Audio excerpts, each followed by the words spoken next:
आपल्याला वाटतं इथं सगळं सुख आहे. परवा एक आजीबाई भेटल्या बरं का, आणि मी आपलं सहज विचारलं, आपलं सांसारिक माणूस एकमेकांना भेटल्यावर पहिला प्रश्न काय विचारतो? काय मावशी कसं काय चाललंय, बरं आहे का तुमचं? पण पुढनं उत्तर काही धड येत नाही सहसा. बरंच म्हणायचं, सगळ्या दुनियेचं टेन्शन आपल्यावर आहे की काय, असा चेहरा आपण करतो आणि मग आपलं उत्तर देतो. माझं उत्तम चाललंय असं म्हणणारी माणसं कमी असतात. चाललंय बरंच म्हणायचं आपलं, अशी उत्तर मिळतात. त्या मावशीला म्हटलं कसं काय चाललंय, लग्न झालंय मुलाचं, सुनबाई घरात आली, बरं चाललंय का, छान चाललंय का? म्हटल्या कुठलं काय अगं. बघा ते इतकं टच झालं की बरोबर आलंच. हे कीर्तनकाराकडून आपण जेव्हा ऐकतो की नाही तेव्हा आपल्या फाईल ओपन होतात, आपलं आपल्याला कळतं, अरे हे आपलंच चाललंय वाटतं असं. त्यांना मी आपलं विचारलं कसं काय चाललंय, बरं चाललंय का, लेकाचं लग्न झालंय, सुनबाई घरात आली, 2 वर्ष शोध मोहीम चालू होती, बरं चाललंय का? कुठलं काय म्हणले, अगं 9चे 9 दिवस संपले. म्हटलं मग आता? काही नाही, माझा पोरगा पार बदलला, मला आई म्हणायला तयार नाही, माझ्याशी आई बोलायला तयार नाही, माझ्या जवळ बसायला तयार नाही, माझ्याशी अजिबात बोलत नाही, आणि बायकोचा ते तुम्ही म्हणा बरं का. हा तुमच्याकडे असं आहे का? आणि माझ्याशी बोलायलाच तयार नाही. म्हटलं असू दे ना मावशी, अहो संसार यालाच म्हटलंय, संसार सुखाचा नाहीच आहे. सुखाचं नाणं उचला, त्याच्या मागे दुःखाचा काटा आपोआप येतो. त्यामुळे सुखाचं नाणं उचलायला गेलात की दुःखाचा काटा येणार आहे. संसार आपल्याला रडवतो. असाच आहे संसार, जाऊ दे ना म्हटलं, बरंच चाललंय, शेवटी जग रहाट आहे, जगाची रीत आहे. पण मुलीचं कसं आहे, आता मुलाच्या बाबतीत चला तुम्ही नाराज आहे, पण पोरीचं कसं आहे, तिचंही लग्न झालंय, ती दिल्या घरी सुखी आहे का? तिचं कसं काय चाललंय? तिचं एकदम मस्त आहे, म्हणले जावयाला असं मुठीत ठेवलंय, म्हणजे ते चालतंय तिकडे, आणि इथे काम बिघडतंय. मग नक्की सुख कशाला म्हणायचं आणि दुःख कशाला म्हणायचं? तिकडे तिने जावयाला मुठीत ठेवलंय म्हणून मी सुखी, म्हणजे ती सुखी, आणि इथं आमचं काम बिघडलंय म्हणून आम्ही दुःखी. मग संसारातलं सुखही खरं नाही आणि दुःखही खरं नाही. सुख आणि दुःख हे वृत्तीच्या मनस्थितीवर अवलंबून आहे. बघा, आपल्या मनासारखं घडलं की आम्ही सुखी, आणि आपल्या मनाविरुद्ध घडलं की आम्ही दुःखी. मग नेमकं खरं काय? इथलं सुखही खरं नाही आणि इथलं दुःखही खरं नाही. मग या सुख दुःखाच्या पलीकडे एक अवस्था असते, तिला आनंद असा शब्द आहे, आणि तो आनंद स्वरूप कोण आहे, तर तो परमात्मा आहे. म्हणून मग त्या आनंद स्वरूपाकडे आमची वाटचाल झाली पाहिजे. बाकी हे सासर माहेर संसार प्रपंच चालूच आहे. ज्ञानोबरायांनी संसाराची एक व्याख्या दिली, उपजणे आणि निमणे त्या नाव संसार. उपजणं आणि निमणं, उपजणं म्हणजे जन्माला येणं, आणि निमणं म्हणजे विझून जाणं किंवा निघून जाणं. जग या शब्दामध्ये जन्म आणि गमन 2 शब्द आहेत. इथं यायचंय आणि जायचंय, प्रत्येकाला इथं यायचंय आणि प्रत्येकाला इथून जायचंय, याच्यातून कुणाची सुटका नाही. आपण सगळे इथं बसलो आहोत, सगळ्यांना मान्य आहे का एक दिवस आपल्या सगळ्यांना जायचंय? का कुणी असं म्हणेल मी जाणारच नाही? सगळ्यांना जायचंय, प्रत्येकाला जायचंय. उपजे ते नाशे, नाशिले पुनरपी दिसे, हे घटिका यंत्र जैसे परिभ्रमे गा. जे आलंय त्याला निघून जायचंय. वासांसी जीर्णानि यथा विहाय. गोपालकृष्ण भगवद्गीतेमध्ये सांगितलं, वासांसी जीर्णानि यथा विहाय नवानि गृह्णाति नरोपराणि तथा शरीराणि विहाय जीर्णान् अन्याति संयानि नवानि देहि. भगवद्गीतेतला प्रसिद्ध श्लोक आहे, त्याच्यावरची ज्ञानोबरायांची टीका आहे. जैसे जीर्ण वस्त्र सांडिजे मग नूतन वेडीजे, तैसे देहांतराते स्वीकारिजे चैतन्य नाथे. जुना कपडा बदलावा आणि नवीन कपडा घालावा, तसं हा देह, हा जीव नवीन देह धारण करतो आणि जुना देह टाकून देतो. हे भारतीय अध्यात्मशास्त्र आणि हा पुनर्जन्माचा सिद्धांत जो भगवद्गीता आम्हाला सांगते. हे पुनर्जन्म वगैरे असलं काही नसतं अशी म्हणणारी एक फळी आज आहे समाजात. किंवा देव बिव अध्यात्म हे काही थोतांड आहे सगळं असं म्हणणारा एक समाज आहे. देवाला न मानणारा एक समाज आहे. आज आपण सगळे भाविक आहोत, भक्त आहोत.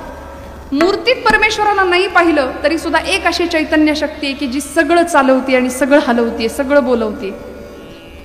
सगळ्या विश्वाची सत्ता ज्याच्या ताब्यात आहे असं परमात्म तत्व चैतन्य शक्ती आज सगळीकडे, प्रत्येक सृष्टीच्या कणाकणामध्ये ते चैतन्य आहे.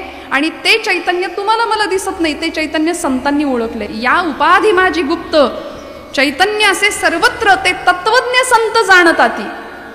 संतांना ते चैतन्य कळलं, तुम्हाला मला कळत नाही. म्हणून आपण खोट्याला खरं समजून बसलो, खोट्या संसाराला खरं समजून बसलो आणि दुःखात पडलो. मग आम्ही दुःखी का? संसारी माणूस का दुःखी? आणि संतांकडे पाहिलं तर सुखाचं सगळं साम्राज्य ज्यांच्या चेहऱ्यावर आहे. माऊलींकडे पहा ना, ज्ञानोबरायांकडे काय आनंद. पाहिलं की आमचे डोळे भरून येतात, पाहिलं की अंतःकरण भरून येतं. माझी माऊली म्हणून आम्ही मिठी मारतो, माऊली माऊली माऊली. का? सगळ्या जगाची माय झाली. काय हेतू होता जीवनाचा? हेतू काय होता ज्ञानोबरायांच्या? कशा करता आले होते? माऊलीनं विचारलं, ज्ञानोबराय तुम्ही कशा करता या जगामध्ये आलात? आता आपल्याला जर विचारलं तर आपण उत्तर देतो, कशा करता आलो आपण? कधीतरी विचारा ना स्वतःला, मी कशा करता आली इथं? Who I am. एक जण म्हणले, खाण्याकरता आम्ही जन्माला आलोय. म्हटलं मग खाता कशाला? जगण्याकरता. जगता कशाला? खाण्याकरता. याच्यातच चाललंय आमचं. या पलीकडे जाऊन माझ्या जीवनाचं काय प्रयोजन आहे? मी कशा करता जन्माला आलो याचा स्वतःला प्रश्न विचारावा. आणि ज्ञानोबरायांना विचारलं तर माऊली सांगतात, माझं जन्माला येण्याचं प्रयोजन आहे अवघाची संसार सुखाचा करीन, आनंदे भरीन तिन्ही लोक, जय जय वो शुद्धे उदारे प्रसिद्धे, अनवरत आनंदे वर्षतीये, आनंदाचे आवारू मांडू जगा. आणि मग मी हे काम करणार आहे इथं येऊन. आता ज्ञानोबरायांचं ध्येय ठरलंय, मला या जगात येऊन काय करायचंय. तुमचं माझं काय? आम्ही पहिलं पै गाठी मारतो, पैसा सगळा सेविंगला जातो. जय जय रघुवीर समर्थ. आमच्या येण्याचं प्रयोजन एवढंच आहे, आम्ही इथे येतो, अगदी जपून जपून जपून काडी काडीने संसार जमवतो. पहिलं पै गाठी मारून पैसा सगळा सेविंगला जातो.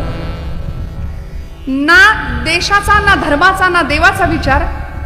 आणि मग एक दिवस हे सगळं जमून इथंच ठेवून निघून जातो. येताना काय आणलंय? काही नाही आणलं.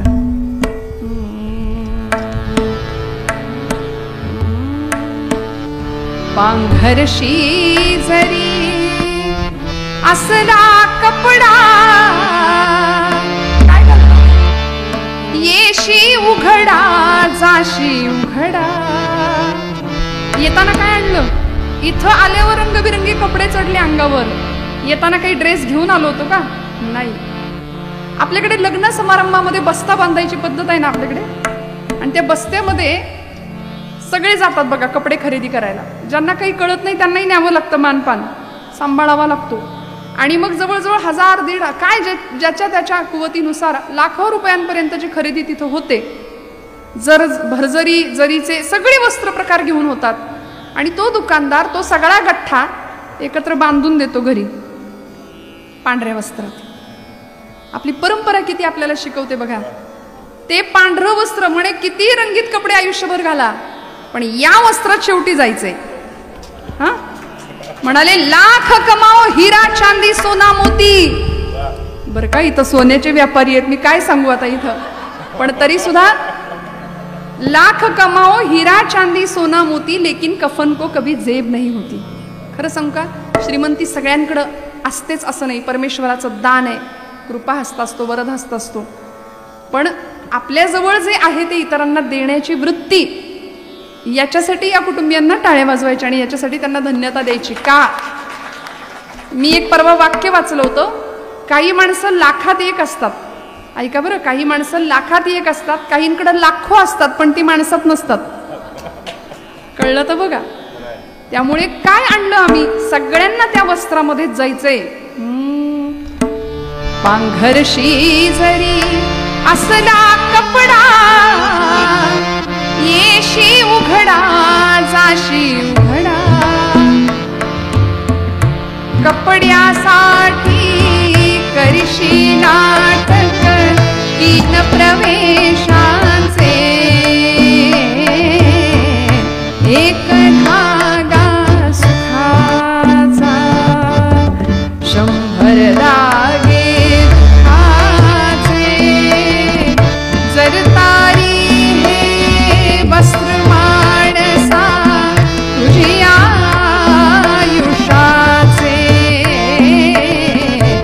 एक धागा सुखाचा. कधीतरी विचार करूया, कुणी निर्माण केलंय हे सगळं जग? या वस्त्रात ते विणतो कोण? एक सारखे नसती दोन. हजार लाखो कोट्यवधी चेहरे आहेत या जगात, पण एकासारखं दुसरा नाही. एवढा मोठा इंजिनियर आहे तो. जुळे जरी असले ना भावंड तरी फरक असतो थोडा.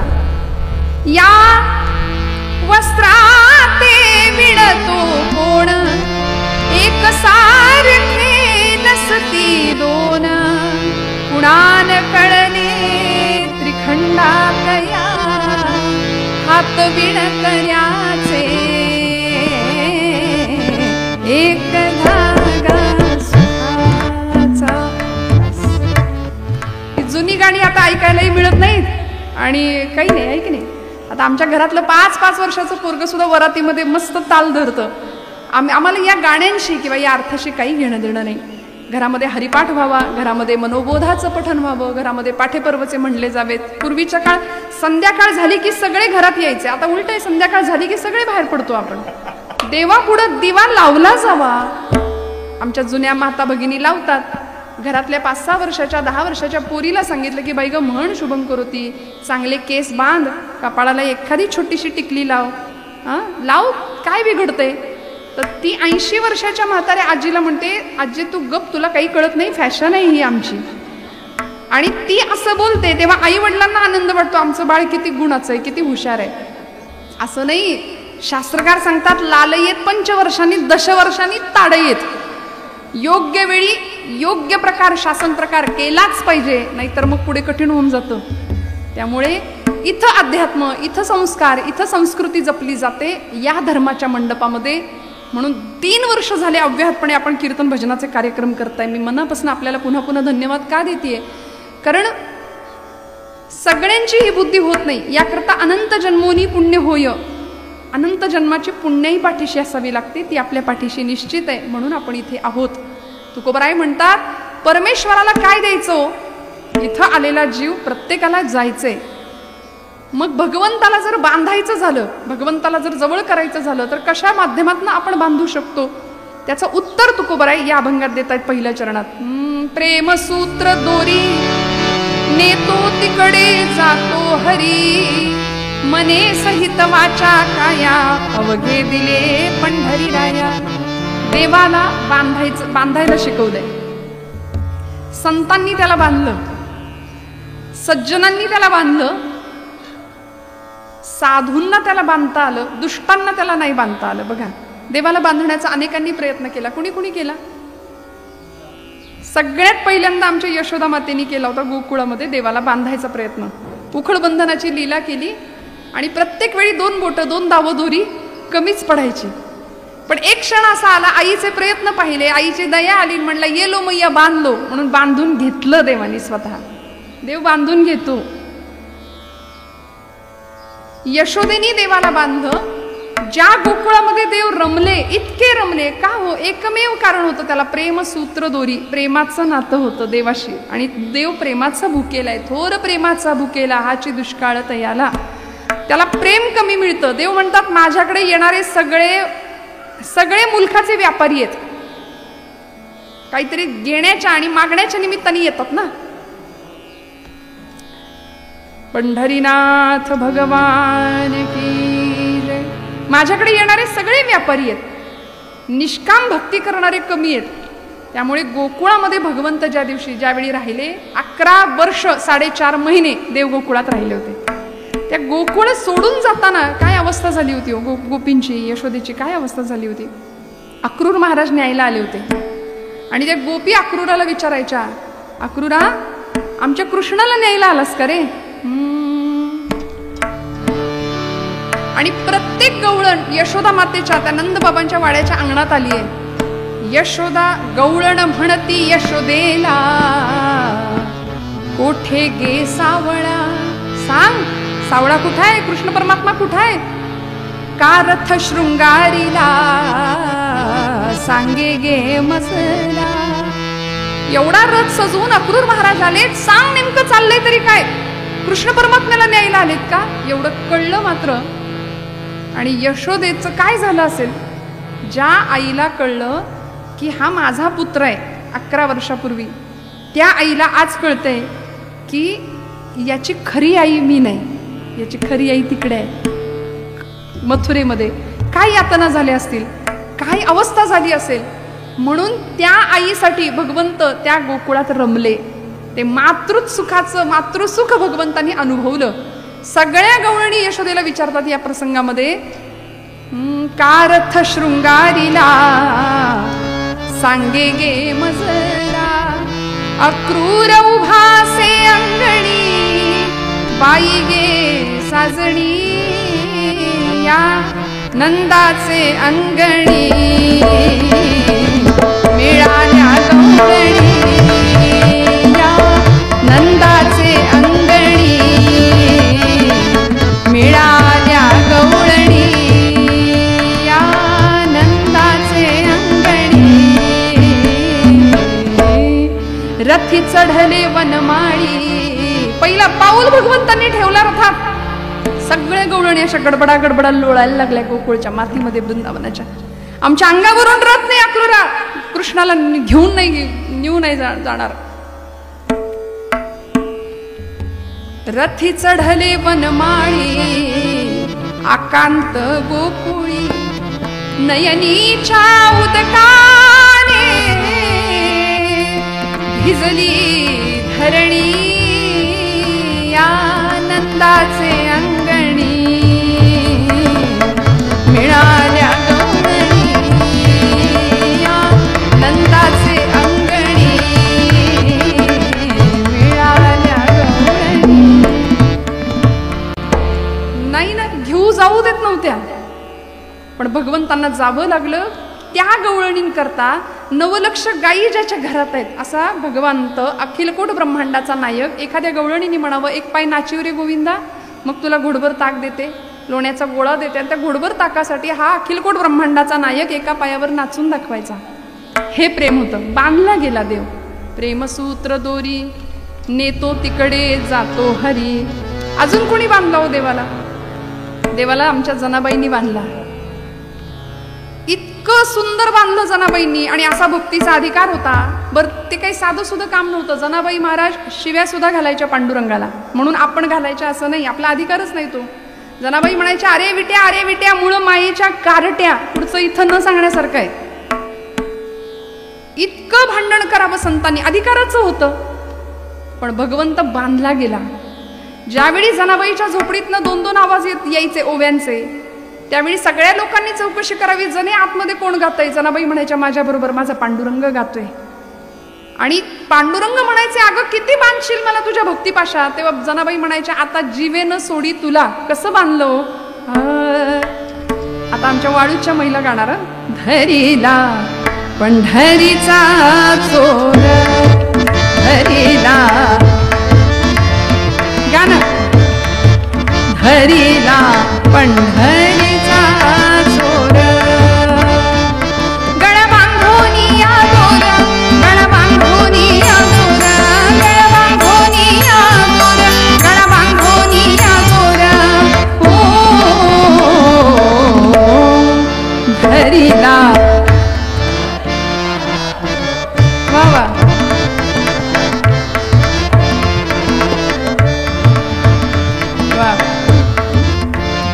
तुम्ही नाराज आहे का माझ्यावर? मागची माणसं आमच्यावर नाराज आहे का तुम्ही? मग तुम्ही पण म्हटलं तरी चालतं ना. आनंद घ्यायचा सगळ्यांनी भजनात. आम्ही भोजनाला कुठं मागे पाहतो का? भोजनाला पुढे असतो का नाही? भजनाला आम्ही मागे, असं नाही. म्हणा सगळे, गळा बांधोनी या दोर, गळा बांधोनी या दोर, गळा बांधोनी या दोर,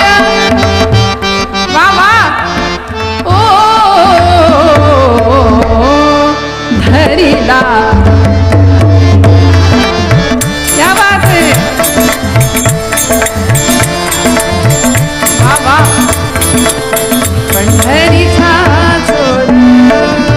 वा, एकदा स्वतःसाठी टाळ्या वाजवा. छान वाटलं की नाही? खरं सांगा, असा आनंद आहे का प्रपंचात? खरं का? पण तरी सुद्धा माणूस घर बांधलं की गज वरती शिल्लक ठेवतो, पुढं मागं चढवू म्हणून. थांबायलाच तयार नाही हो प्रपंच, आम्हाला थांबवायला तयार नाही, थांबत नाही. मग खरं सुख कुठे आहे? तुकोबाराय सांगतात, जाऊ देवाची या गावा, जाऊ देवाची या गावा, देव देईल विसावा, देव देईल विसावा, देव देईल विसावा, देव देईल विसावा. देवा सांगू सुख दुःख, देवा सांगू सुख दुःख, देव निवारील भूक, देव निवारील भूक, देव असा कसाही बांधला नाही जात. अहो, दुर्योधनाने त्याला बांधायचा प्रयत्न केला होता. ज्यावेळी हस्तिनापूरला भगवंत गेले होते, कशा करता? शिष्टाई करता गेले होते, की दुर्योधनाला समजावून सांगत होते, कौरव पांडवांच्यातलं युद्ध व्हायला नको. दुर्योधना, माझं ऐक, पांडवांना 5 गावं मावतील एवढी जमीन दे, आणि कशाला हा नरसंहार करतोस?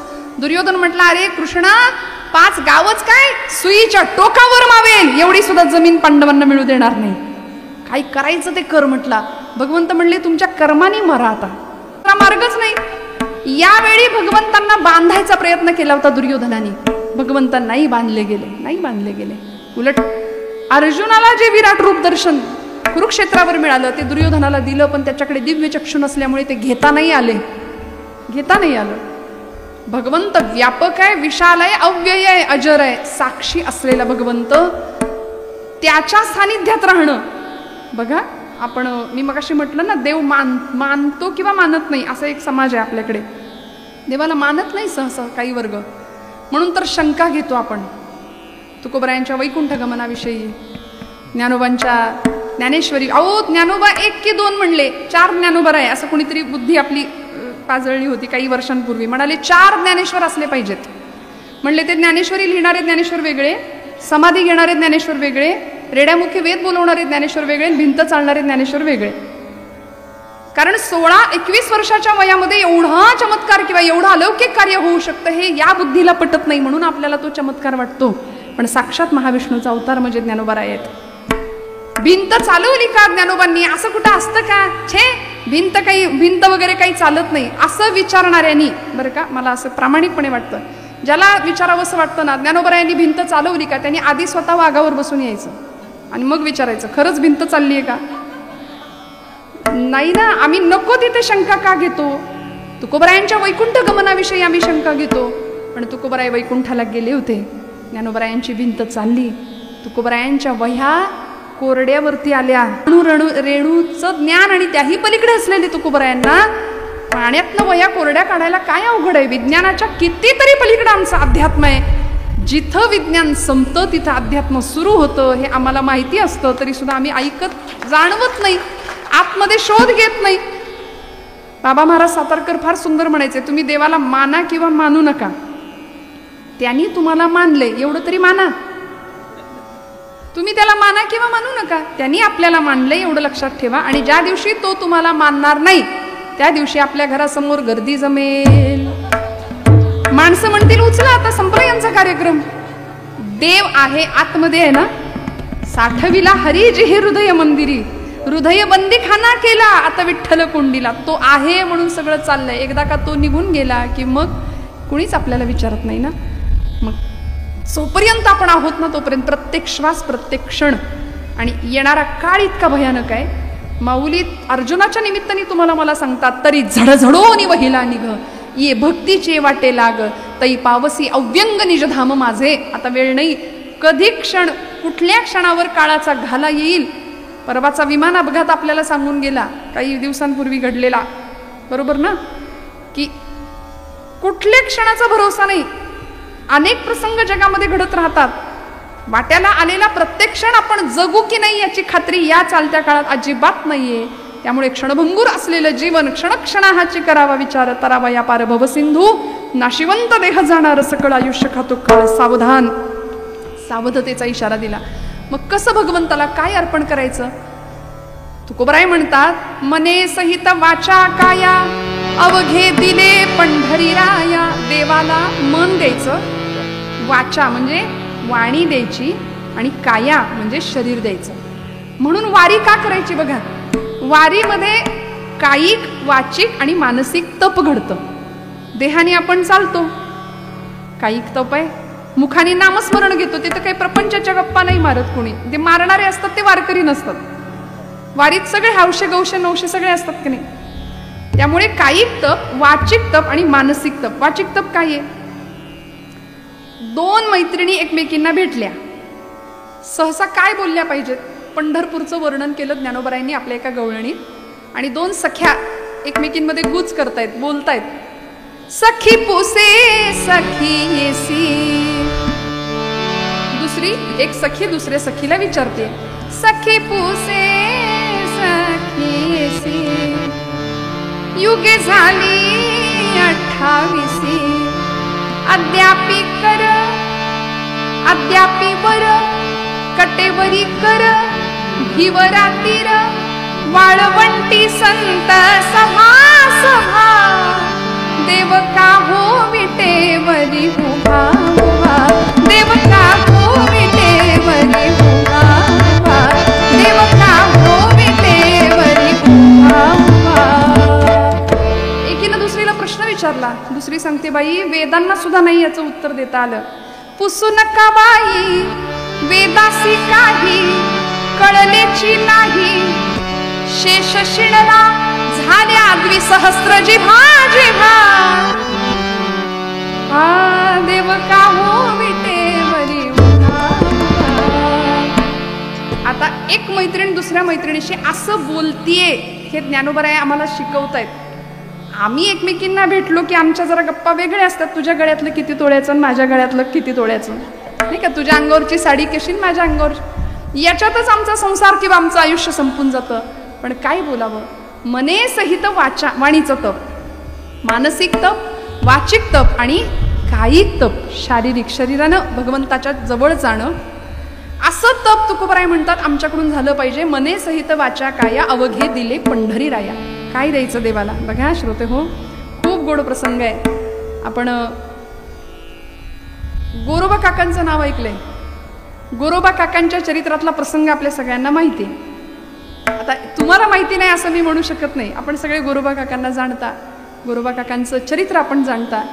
अधिकार एवढा मोठा होता गोरोबा काकांचा की मडकं कच्चं की पक्क हे ठरवण्याकरता काकांना बोलवलं होतं.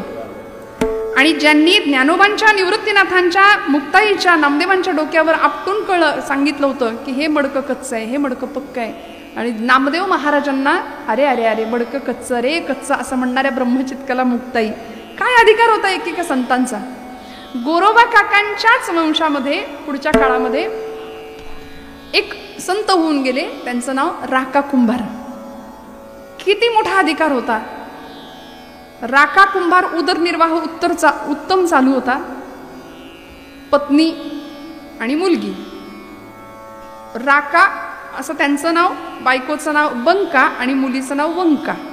बरं का, उत्तम उदरनिर्वाह चालू आहे, प्रपंच चालू आहे. आता कुंभार व्यवसाय, कुंभारकीचा व्यवसाय, घरामध्ये माती तुडवण्याचं अखंड काम, छान मातीची भांडी बनवली जायची, उत्तम काम चालू आहे. प्रत्येक काम करताना भगवंताचं स्मरण सुरू होतं. यत करोषि यदश्नासी यत जुहोसी ददासी यत या यानी, जे जे कर्म करू त्या कर्मात देवाला पाहिलं जात होतं. आणि असं असताना त्या राकांनी एक मांजर पाळली होती बरं का. आणि दिवसामागून दिवस चालले, छान प्रपंच चालू आहे. एक दिवस ती मांजर व्यायली, 5 पिल्लं झाली तिला. आता कुंभार म्हटलं की कुंभाराच्या घरी काय असतं, काय असतं? मडकी. पण ती मडकी कशात भासतो आपण? हा, आवा. आता हे आवा तुम्हाला माहिती आहे, पण आम्हाला आवा म्हणजे ते आवा चालली पंढरपूरला त्यातली आवा आहे की काय असं वाटतं. भट्टी, त्या भट्टीला आपल्याकडे आवा शब्द आहे. आणि त्या आव्यामध्ये मडकं भाजायचं, पक्की मडकी करायची. तर ती भट्टी पेटवण्याचा दिवस होता.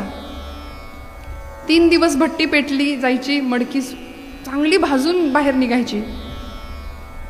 आणि ती मांजर जी होती ना, तिने ती आपली पिलं त्या एका ओली कच्ची अशी मडकी तिथं ठेवली होती. त्यातल्या एका मडक्यामध्ये त्या मांजरीनं आपली 5 पिल्लं ठेवली आणि ती निघून गेली. तर मांजर आपल्या पिल्लांचा मुक्काम बदलते हे सगळ्यांना माहिती आहे. त्या मडक्यात, ओल्या कच्च्या मडक्यामध्ये तिने आपली 5ही पिल्लं ठेवली आणि ती निघून गेली. तो दिवस होता भट्टी पेटवण्याचा. राकांनी भट्टी पेटवली आणि कच्ची मडकी आतमध्ये टाकायला सुरुवात केली. ज्या मडक्यात पिल्लं होती ते मडकं सुद्धा हाताशी आलं आणि ते भट्टीत गेलं. भट्टी पेटली, धूर बाहेर निघायला लागला आणि जसा धूर निघतोय तसं गावात फिरणाऱ्या मांजरीला कळलं काय गडबड झाली. प्राण्यांना खूप कळतं, मातृत्व निसर्गामध्ये प्राण्यांमध्ये किती मोठ्या प्रमाणात आहे. त्या मांजरीनं धाव घेतली भट्टीच्या दिशेने आणि ती आगीत पडायला लागली, आगीच्या दिशेने धाव घ्यायला लागली.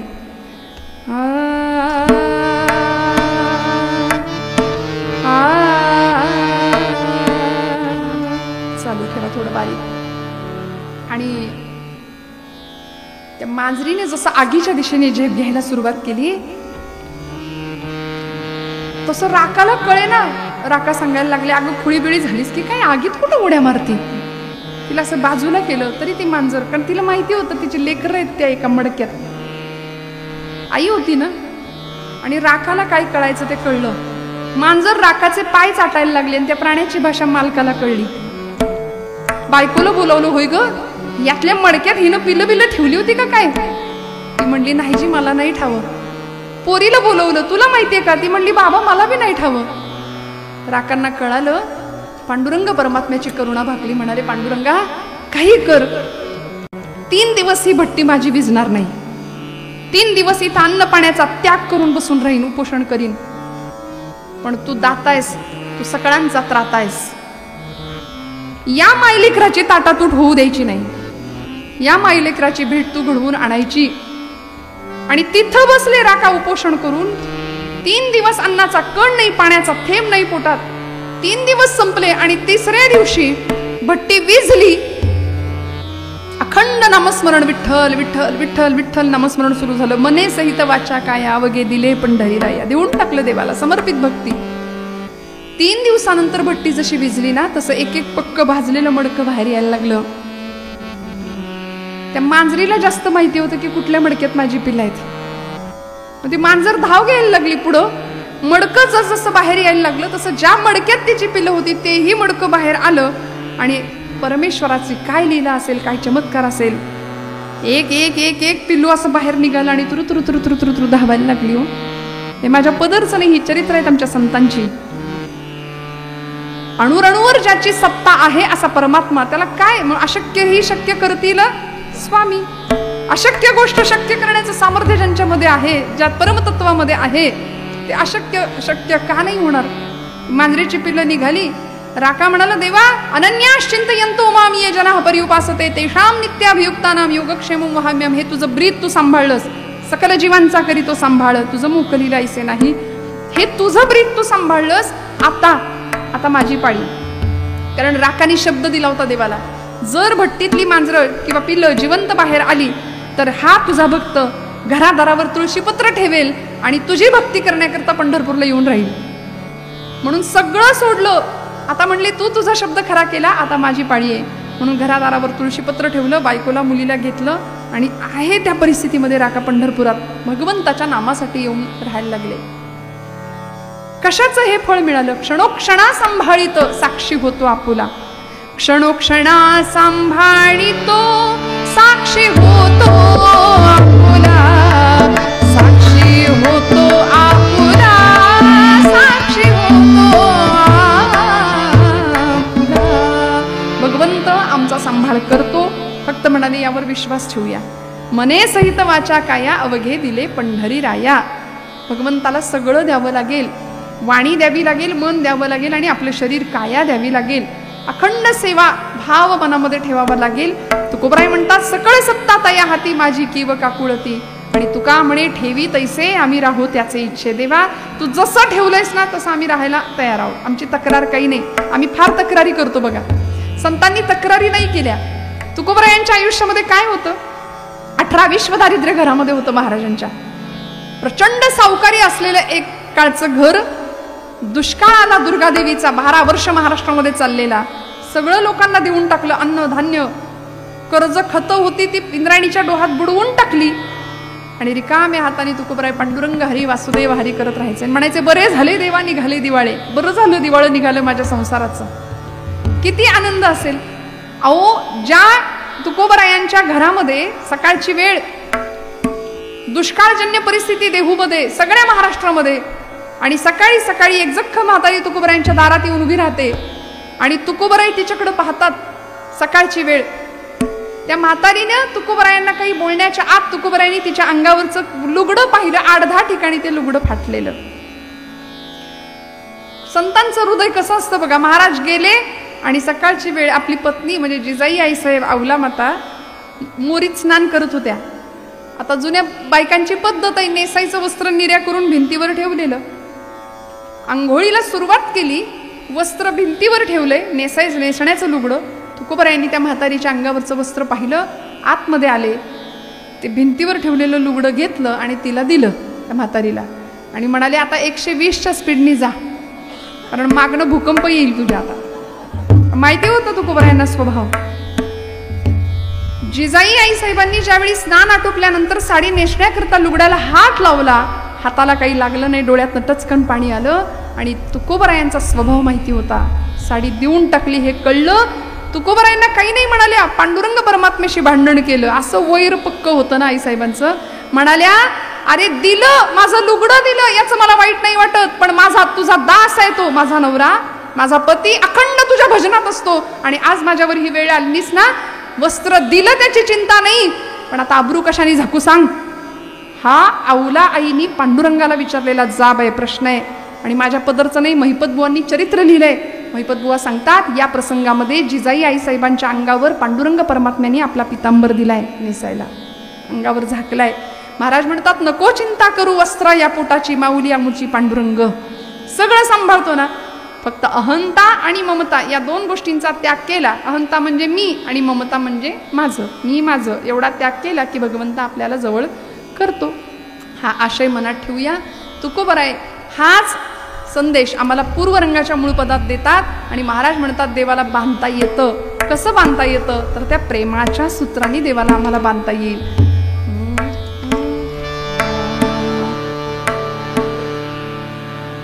सारे रे ग ग म ध प म ग रे ग म रे सा. पूर्वरंगाच्या मूळपदामध्ये महाराजांचा जो अभंग आपण निरूपणाकरता घेतलाय त्या अभंगावर आता एकदा त्याचा आठव करायचा आणि थोडक्या स्वरूपात उरलेल्या 15-20 मिनिटांमध्ये मी आपल्याला कथा सांगणार दृष्टांत स्वरूपामध्ये.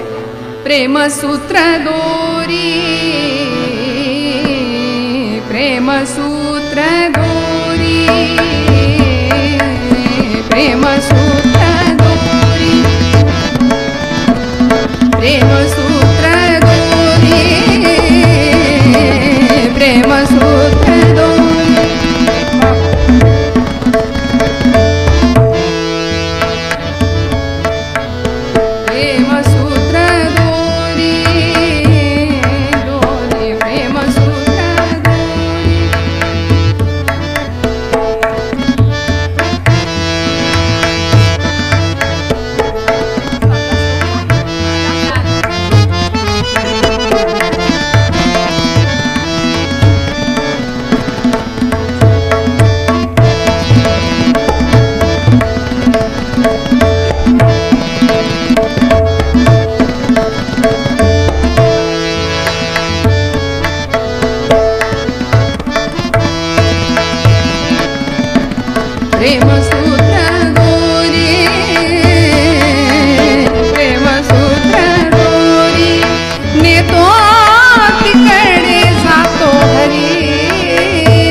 नामाचा गजर करायचा.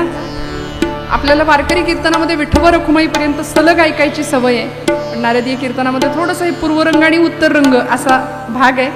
तसा आयुष्यातला आपल्याला पूर्वरंग फार आवडतो. आयुष्यातला पूर्वरंग आवडतो, उत्तर रंग आवडत हां. कारण एखादा केस लुकलुकला आहे की नाही. परवा आम्हीच्या कीर्तनामध्ये मी आपलं सहज म्हटलं मला जरा काळ्या केसांची अपेक्षा आहे. म्हणजे मला असं म्हणायचं होतं की तरुण मंडळी जरा कीर्तनाला पाहिजेत, सगळी वयोवृद्ध म्हातारे मंडळी नको. दुसऱ्या दिवशी सगळे लोक डाय करून आली होती. त्यामुळे असं नाही ना, आम्हाला उत्तर रंग आवडत नाही. कायम तरुण राहावं असं प्रत्येकाला वाटतं. आणि भजन आम्हाला तरुण बनवतं बरं का, कीर्तन आम्हाला तरुण ठेवतं, तरुणही ठेवतं आणि या भवसागरात धरूनही ठेवतं. सगळ्या पद्धतीने आम्हाला तारतं सांगायचा प्रयत्न करते. उरलेल्या वेळामध्ये एकदा भजन करायचं, गोड हाताने टाळी, मुखाने गोड आवाजामध्ये नामस्मरण. रंग रंग पांडुरंग रंग विठ्ठला, रंग विठ्ठला. टाळी हातवर म्हणा सगळे. रंग विठ्ठला, रंग रंग पांडुरंग रंग विठ्ठला, रंग विठ्ठला. बोला सगळे. रंग विठ्ठला, रुक्मिणी समेता पंढरीनाथा, भक्ती रंग विठ्ठला, पांडुरंग विठ्ठला. ओम विठ्ठला, ओम विठ्ठला, ओम विठ्ठला, ओम विठ्ठला. रंग रंग पांडुरंग रंग विठ्ठला, रंग विठ्ठला.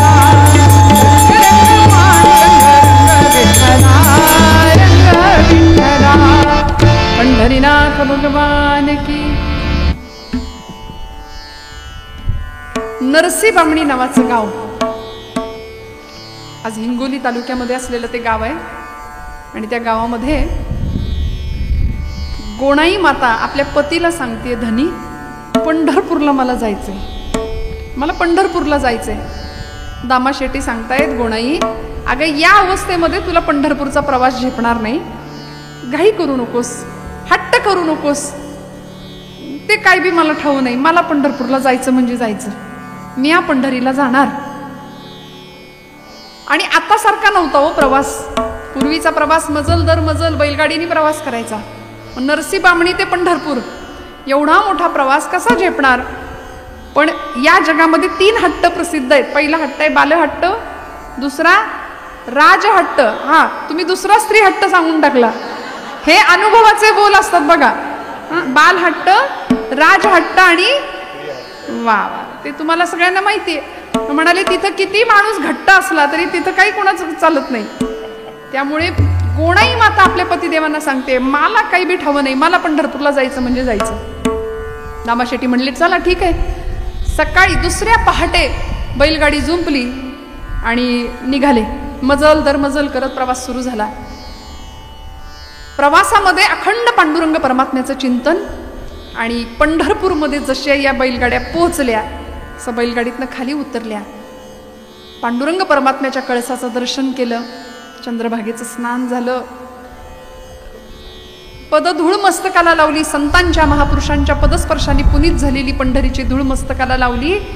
आणि वर्णन केले नामदेव महाराजांनीच आपल्या अभंगामध्ये की का पंढरपूर श्रेष्ठ, का पंढरीला जायचं.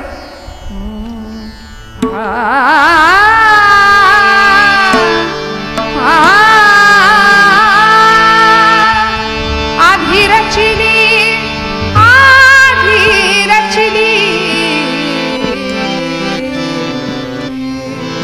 आधी रचिली,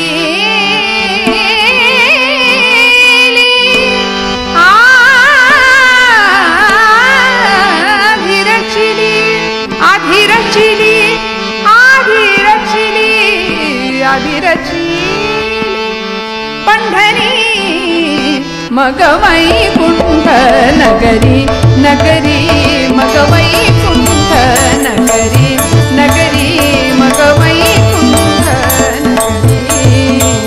जेव्हा नभते चराचर हो, जेव्हा नभते चराचर तेव्हा होते पंढर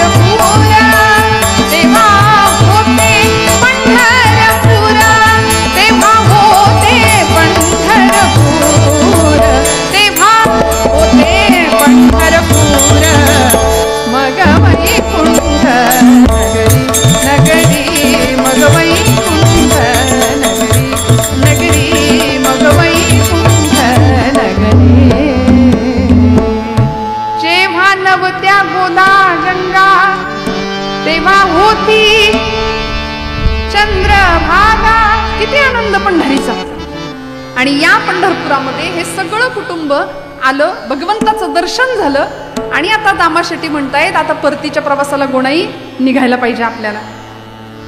गोणाई माता म्हणते आता नाही, आता पंढरपूर सोडायचं नाही, आता इथंच राहायचं, पंढरीतच राहायचं आणि पंढरीच आपली कर्मभूमी बनवायची, इथंच नामस्मरण करायचं. सगळा परिवार पंढरपूर क्षेत्रामध्ये राहिला. आता शिंपेचं कुळ होतं त्यामुळे कपड्यांचा व्यवसाय पंढरपूरच्या बाजारपेठेमध्ये निर्माण झाला आणि छान उदरनिर्वाह चालू आहे दिवसामागून दिवस. आणि गोणाई माता गर्भवती असल्या कारणाने 9 महिने 9 मास भरले आणि कार्तिकी एकादशीचा दिवस आणि प्रसूत झाल्या. संतश्रेष्ठ नामदेव महाराजांचा जन्म उदरी झाला. भगवंताच्या नामासाठी आपण आलो, त्यांनी दिलेला हा प्रसाद म्हणून नामदेव नाव ठेवलं आणि हळूहळू हे बाळ दिसामासानी लहानाचं मोठं व्हायला लागलं. बघा, नामदेव महाराजांनी स्वतःचं आत्मचरित्र लिहिलंय आपल्याच गाथेमध्ये, नामदेव गाथेमध्ये जणू काही स्वतःचं आत्मचरित्र लिहिलं. पांडुरंग परमात्म्याशी नामदेवांचं नातं इतकं सुंदर होतं. नामयाचे प्रेम केशवची जाणे, केशवासी राहणे नामयापासी. देव नामदेवांशी बोलायचे. विठुरायाचे प्रेम भंडारी होते नामदेव महाराज. देव नामदेवांशी बोलायचे. आपलं गुज नामदेवांना सांगायचे देव की तिही त्रिभुवनी नाही मज कोणी, सांगे चक्रपाणी नामयासी. नामया तुमच्याशिवाय, तुम्हा भक्तांशिवाय माझ्या मला दुसरं कोणी नाही. म्हणून आषाढी कार्तिकी विसरू नका मज, सांगत असे गुज पांडुरंग. मला विसरू नका आषाढीला आणि कार्तिकीला, मला भेटायला या. हे पांडुरंग सांगतात नामदेवांना. इतका अधिकार नामदेवांचा. बघता बघता मोठे झाले, 5 वर्षाचे झाले आणि काय घडलो आपल्या सगळ्यांना कथा माहिती आहे. या 5व्या वर्षी दामा शेट्टींनी आपल्या लेकराला एका संध्याकाळी बोलावलं आणि सांगितलं, नामया माझा नित्याचा दिनक्रम आहे की मी रोज पांडुरंगाला नैवेद्य अर्पण करतो आणि माझ्या कामाला निघून जातो. उद्याचा नैवेद्य पांडुरंगाला तुला द्यावा लागेल, कारण मी माझ्या कामाकरता परगावी चाललोय, माझ्या व्यापाराच्या कामाकरता मी निघालोय.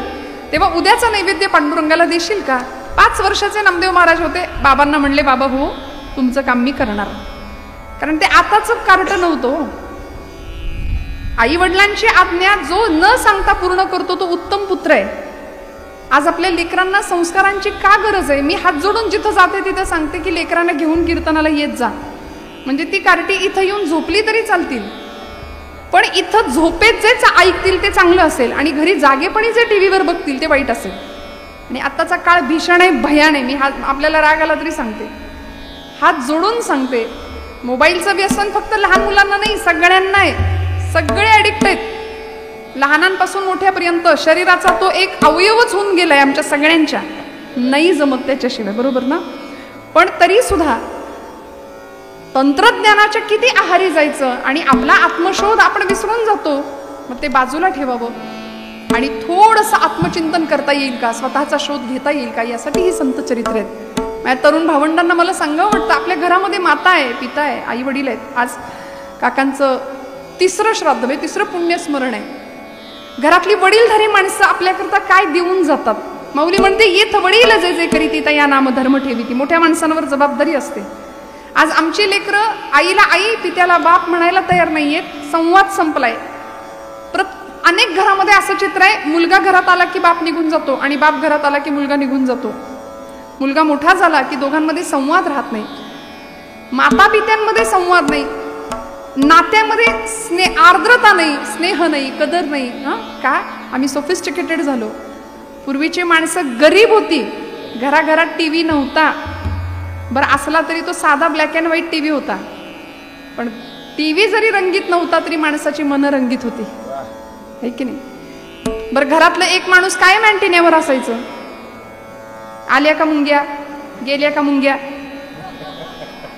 तरी आनंद होता, तरी आनंद होता. घरातला एक माणूस कायम वर असायचं. प्रचंड, म्हणजे जुन्या माणसांना आठवत असेल, आपल्या तुमच्या काळी पिझ्झा बर्गर काही नव्हतं, भाकरी साधी, त्या भाकरीला तेल मीठ कूट सगळं लावून द्यायचं. That was our pizza, that was our burger.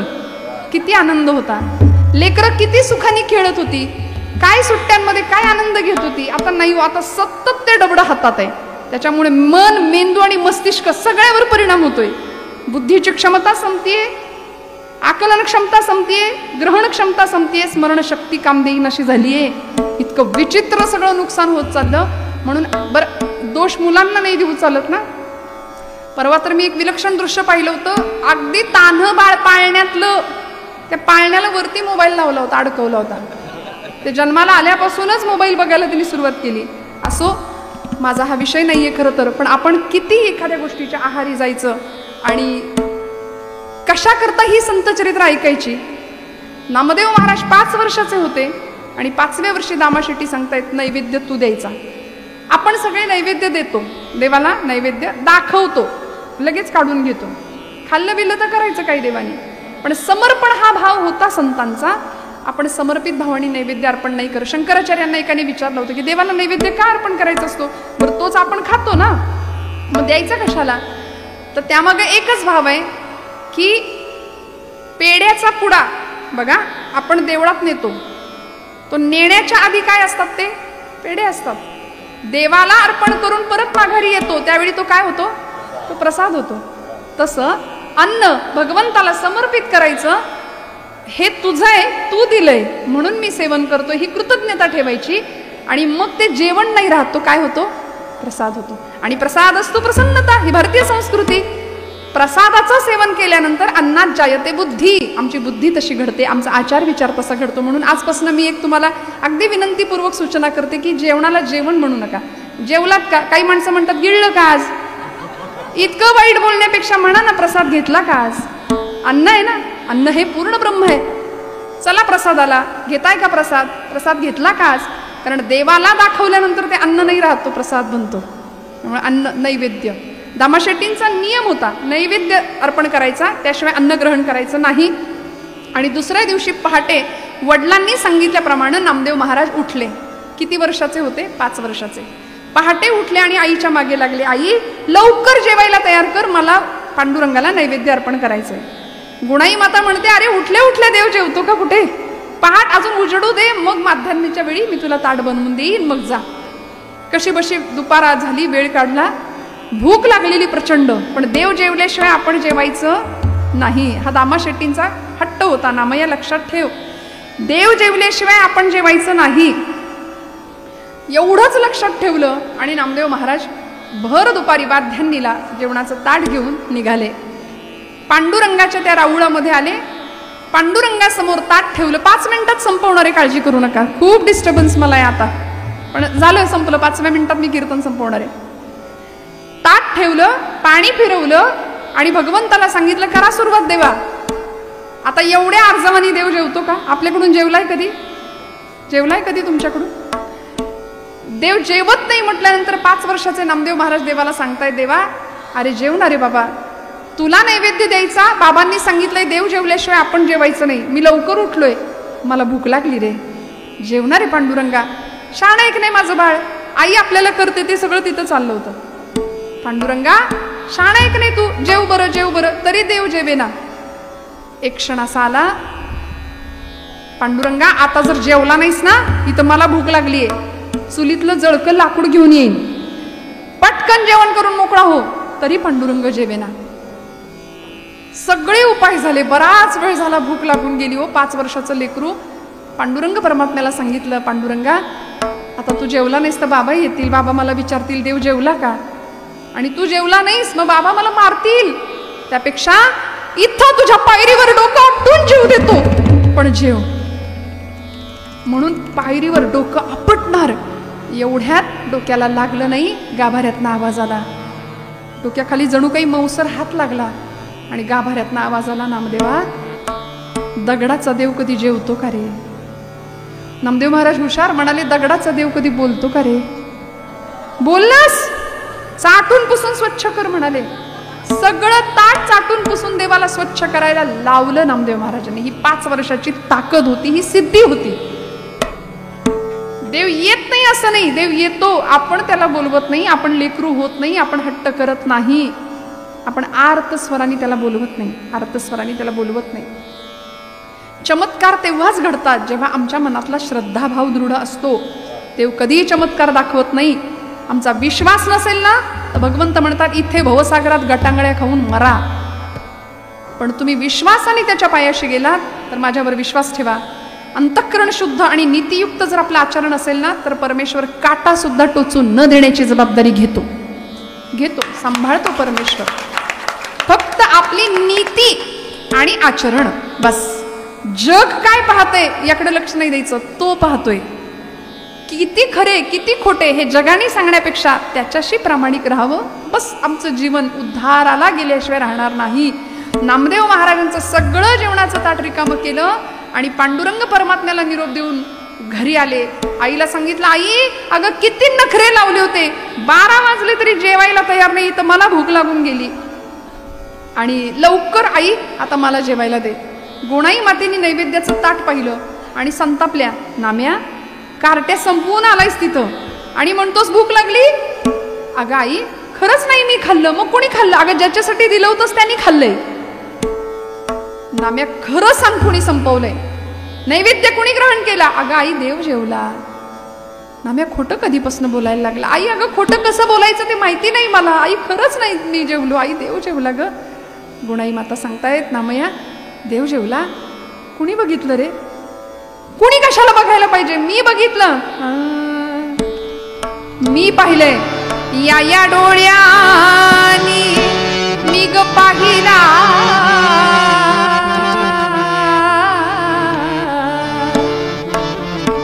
या डोळ्यानी मी ग पाहिला.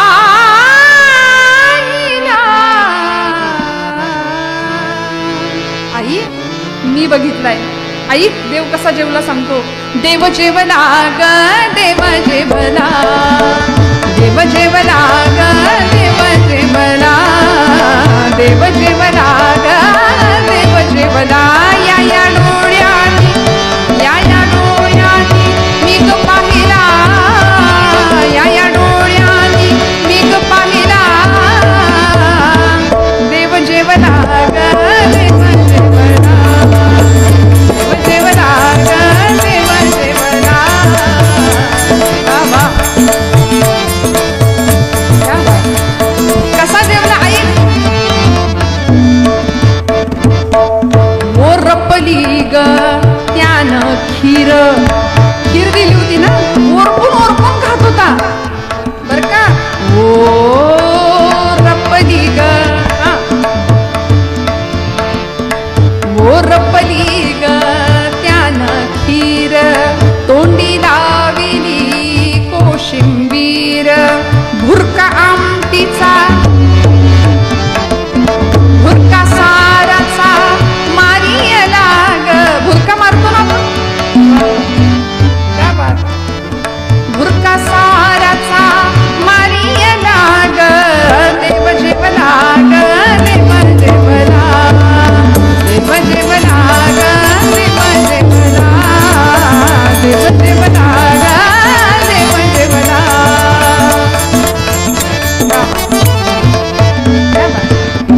कमरेवरचा काढून हात, कालविला तो दूध भात. मोडी मुरडीचा कानवला ग. मुरडीचं कानवलं माहितीये ना? आता तुम्हाला माहितीये, पण आमच्या शहरातल्या पोरींना काही माहिती नाही यातलं. परवा माझ्या एका मैत्रिणीने विचारलं, ते जातं बघितलंयस का ग तू? म्हटलं हा.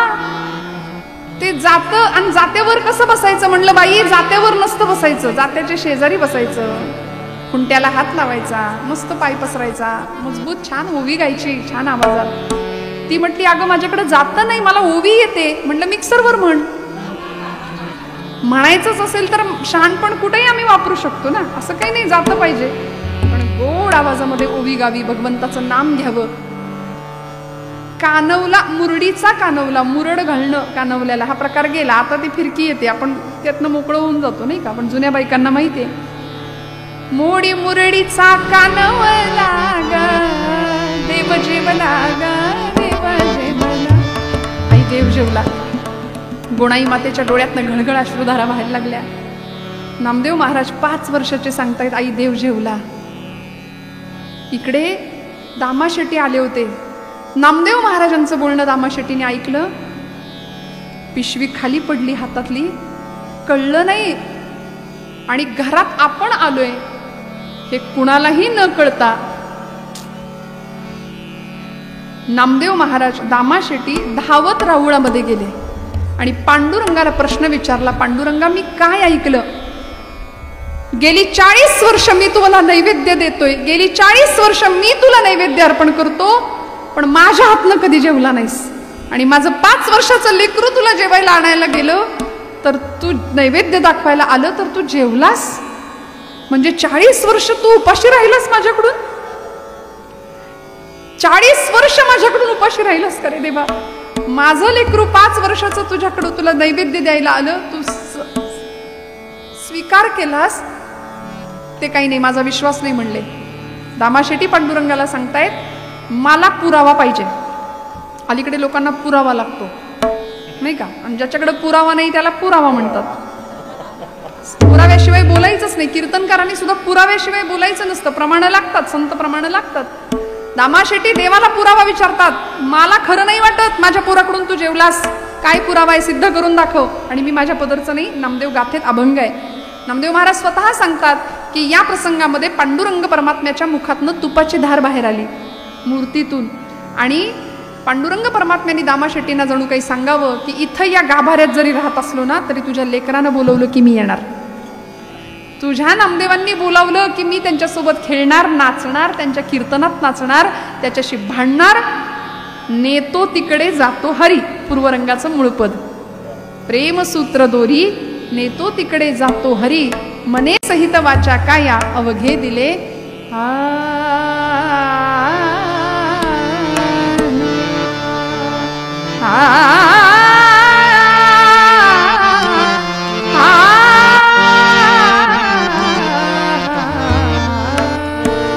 घ्या वाटायला घ्या. फुलं वाटायची आहेत का?